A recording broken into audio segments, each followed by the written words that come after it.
একটা কথা আমার খুব জানতে ইচ্ছা করে, একটা মেয়েকে শেখানো হয় কিভাবে শ্বশুরবাড়িতে গিয়ে ভালোভাবে সংসার করতে হয়, কিভাবে শ্বশুরবাড়িতে গিয়ে সব কিছু মানিয়ে নিতে হয়, কিভাবে সবাই মিলে একসঙ্গে মিলেমিশে থাকতে হয়, কিভাবে শ্বশুরমশাই শাশুড়ি মায়ের দায়িত্ব পালন করতে হয়, কিভাবে শ্বশুরবাড়িতে সবার মন জয় করতে হয়।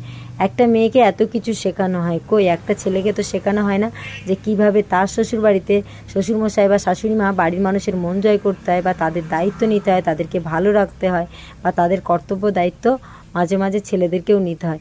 এটা তো কোনো ছেলেকে কেউ শেখায় না, শুধু বরঞ্চ মেয়েদেরকেই শেখায়। তারপরেও যদি একটা সংসার ভেঙে যায়, তখন একটা দোষ কিন্তু একটা মেয়ের ঘাড়ে এসে বর্তায়। একটা মেয়ের কারণেই কখনো শুধু সংসারটা ভেঙে যায় না, এখানে ছেলেদেরও অনেক কারণ থাকে, ছেলেদেরও অনেক দোষ থাকে। শুধু একটা মেয়ের ভুলের কারণে একটা সংসার কখনোই ভাঙতে পারে না। আর একটা কথা সবসময় মনে রাখবে, যে মেয়েরা 18-20 বছর বাপের বাড়িতে একরকম পরিবেশে বড় হয়ে এসে আবার শ্বশুর বাড়িতে এসে আর এক রকম